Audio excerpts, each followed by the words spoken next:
자, 지난 시간 시퀀스 자료구조에 이어서 시퀀스가 아닌 기타 자료구조에 대해서 좀 공부를 해보겠습니다. 파생된 자료구조까지 생각하면 여러 가지가 있겠지만 시험에 나오는 자료구조를 본다라고 하면은 이 딕셔너리, 사전과 집합, 셋, 요 두 가지만 보시면 될 것 같아요. 집합도 거의 안 나왔었는데 최근에 나오기 시작을 하더라고요. 그래서 집합도 조금 더 자세하게 공부를 할 겁니다.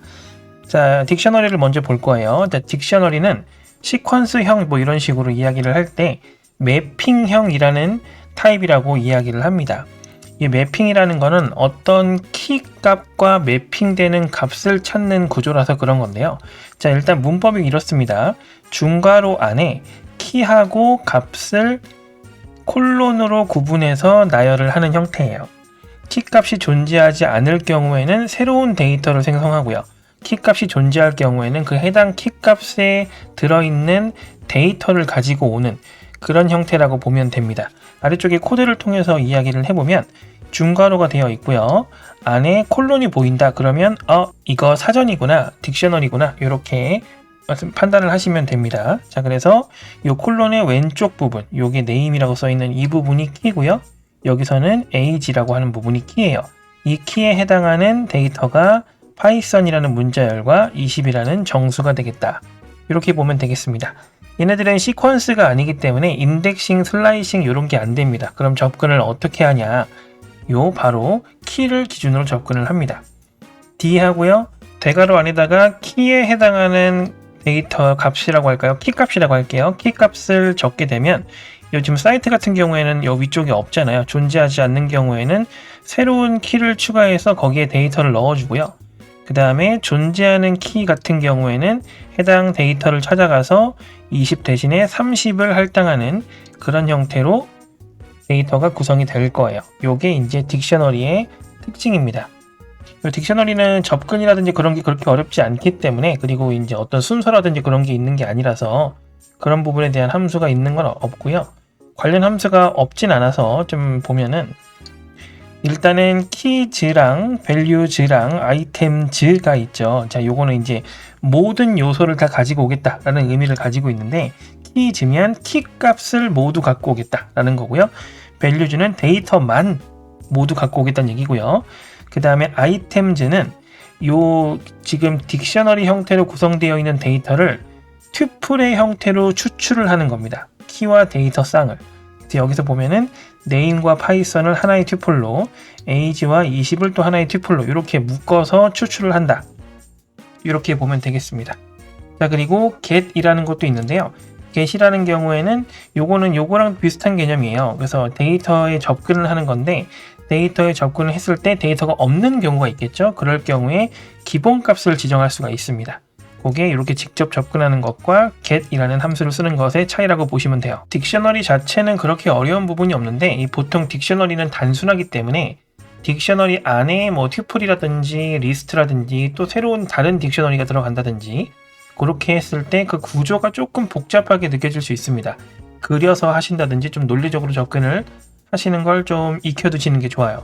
일단 딕셔너리는 이 정도가 될 것 같고요. 다음은 집합입니다. 집합은 우리가 알고 있는 그 집합이 맞아요. 자, 집합은 특별하게 어려운 건 없는데 관련된 기능들이 많습니다. 그래서 그런 것들을 좀 볼 거거든요. 일단 이건 구성은 어떻게 되어 있냐면은 똑같이 딕셔너리처럼 중괄호로 감싸져 있습니다. 그러나 안에 콜론이 없어요. 값만 모여 있습니다. 그래서 그걸 보고 판단을 하는 거예요. 콜론이 있으면 딕셔너리고요. 콜론이 없으면 집합이다. 이렇게 보시면 되겠습니다. 자, 그리고 집합은 순서가 없어요. 앞에서도 이제 말씀드렸던 부분이죠. 그리고 가장 큰 특징입니다. 중복 데이터를 허용하지 않습니다. 그러면 중복 데이터를 넣게 되면 오류가 나냐 이런 건 아니고요. 중복 데이터를 넣게 되면 그냥 무시가 됩니다. 원래 있기 때문에. 그런 얘기라고 보시면 됩니다. 그리고 집합 관련돼서 연산자, 우리가 수학 시간에 배웠던 거 있죠? 그거 그대로 적용됩니다. 합집합, 교집합, 차집합, 대칭 차집합 이렇게 되어 있죠. 이 대칭 차집합은 교집합을 제외한 부분을 이야기를 하는 거예요.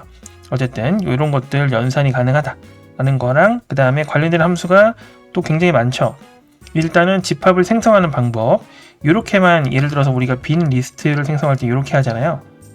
이런 식으로 생성을 하게 되면은 이거는 빈 집합이 아니라 빈 딕셔너리가 생성이 됩니다. 그래서 빈 집합을 생성할 때는 요 set이라는 함수를 따로 사용을 해야 된다. 그런 얘기고요. 그 다음에 데이터를 추가할 때 add, 삭제할 때는 remove, discard는 또 마찬가지 삭제할 때인데 없을 경우에 오류가 발생하는 것과 발생하지 않는 것의 차이입니다. 그 다음에 is 어쩌고저쩌고가 붙어있는 함수들은 뭐뭐인지 확인을 하는 겁니다. 그래서 항상 결과가 true, false 이렇게 나옵니다. 그래서 is disjoint라고 되어 있으면 교집합이 존재하는지 존재하지 않는지 확인을 하는 거고요. 여기선 존재하지 않는지 확인하는 거죠. 다음에 is subset은 부분 집합인지 확인하는 거고요. is superset은 상위 집합, 부분 집합이 반대라고 보시면 됩니다. 상위 집합인지 확인을 하는 이런 형태입니다. 이런 것들은 문제에 최근에 나온 적도 있고 해서요. 코드를 좀 볼 건데요. 조금 주석을 달아놨어요. 여러분들이 집합이라는 개념이 약간 이제 뭐 생각날랑 말랑 할 수 있잖아요. 그래서 집합은 조금 부연 설명을 좀 많이 해줬습니다. 일단 집합 생성하고 초기화하는 방법이에요. 이렇게 직접 적어도 됩니다. 땡땡이 안 붙어있기 때문에, 콜론이 안 붙어있기 때문에 요거는 집합인 거고요. 그 다음에 리스트지만 이 set이라는 함수로 감쌌죠? 그럼 얘가 집합으로 바뀝니다. 이것도 마찬가지 집합이고요. 자, 이 상태에서 가장 먼저 합집합을 합니다. A, 집합 A와 집합 B를 합집합을 하면은 어떻게 해요? 다 모이겠죠? 다 모이면 어떻게 돼요? 요거랑 요거가 다 합쳐지는 겁니다. 여기 보면은 4하고 5가 겹쳐 있잖아요. 자, 그런데 중복은 어차피 인정되지 않기 때문에 실제 결과는 1, 2, 3, 4, 5, 6, 7이 되는 겁니다. 요게 합집합이고요. 조금 지우고 다시 볼게요. 자, 그 다음에 아래쪽에 교집합은 서로 중복되는 것만 가지고 오는 거죠. 그래서 아까 말씀드렸던 4하고 5 요게 두 개 겹쳐지기 때문에 요 결과값은 4하고 5가 되는 거고요. 그 다음에 차집합은 빼는 거예요. 집합 A가 있는데 집합 B에 해당하는 부분을 전체를 빼는 겁니다.